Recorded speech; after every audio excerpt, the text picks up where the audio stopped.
मोचनी एकादशी या कर्मा, किससे धुलेंगे आपके सारे पाप? क्या सिर्फ पाप मोचनी एकादशी व्रत रखने से सच में धुल जाएंगे आपके पाप?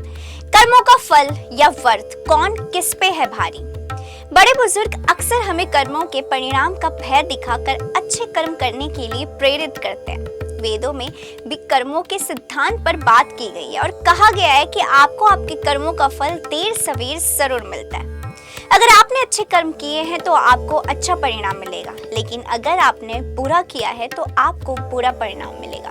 अगर हम ये बताएं कि ऐसा व्रत है जिसे करने से आपके सारे पाप नष्ट हो जाएंगे, तो क्या आप वो व्रत रखेंगे? पाप मोचनी एकादशी 25 मार्च 2025 को है।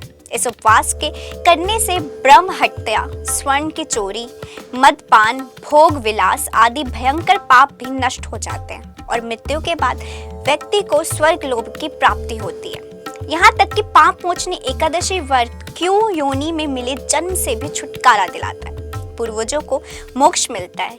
ये हिंदू पंचांग की आखिरी एकादशी होती है। धार्मिक मान्यता है कि इस दिन भगवान विष्णु की पूजा करने से जीवन में किए गए पापों से मुक्ति मिल सकती है। धार्मिक मान्यता है कि पाप मोचनी एकादशी के दिन व्रत रखने और सच्चे मन से प्रायश्चित करने से गंभीर पाप नष्ट हो जाते हैं।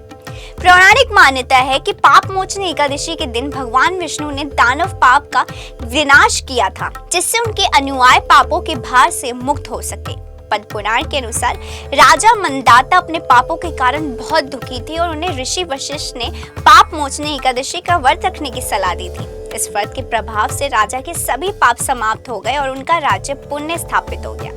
भगवान श्री कृष्ण ने भी अर्जुन को इस एकादशी की महिमा के बारे में बताया और कहा था कि इस व्रत के पुण्य प्रताप से भी सभी पाप समाप्त हो जाते हैं।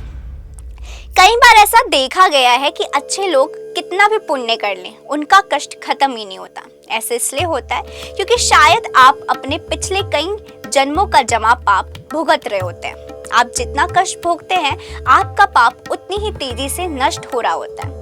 हो सकता है कि आपने इस जन्म में कोई पाप या बुरा काम नहीं किया है, लेकिन आपके पिछले जन्मों का पाप आपको इस जन्म में सता रहा होता है। लेकिन अच्छी बात ये भी है कि वो कम भी हो रहा है, यानी उसका ढेर कम हो रहा है और आप तेजी से कर्मों के चक्र और जन्मों के चक्र से बाहर निकल रहे होते हैं।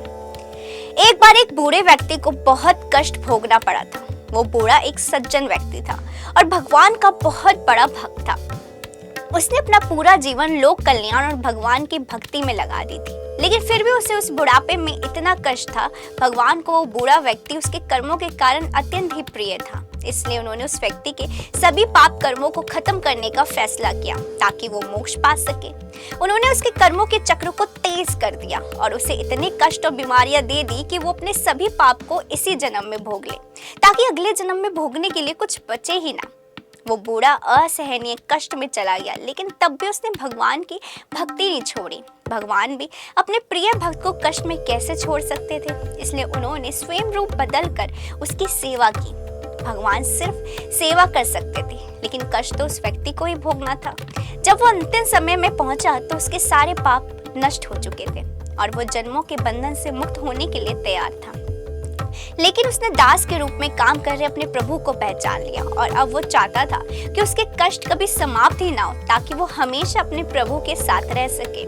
उसकी ये भक्ति देख प्रभु ने मृत्यु के पश्चात अपने इस प्रिय भक्त को अपने धाम में ही जगह दे दी। दोस्तों, व्रत कितना भी शक्तिशाली क्यों ना हो, आपके कर्मों का फल सबसे ऊपर रहता है, इसलिए हमेशा अच्छे कर्म करना चाहिए। अगर आपको ये वीडियो पसंद आई हो तो कमेंट में हरिओम जरूर लिखें और ऐसे ही दिलचस्प वीडियो देखने के लिए फॉलो और सब्सक्राइब करें इंस्टा फीड को, साथ ही प्रेस करें हमारा बेल आइकन।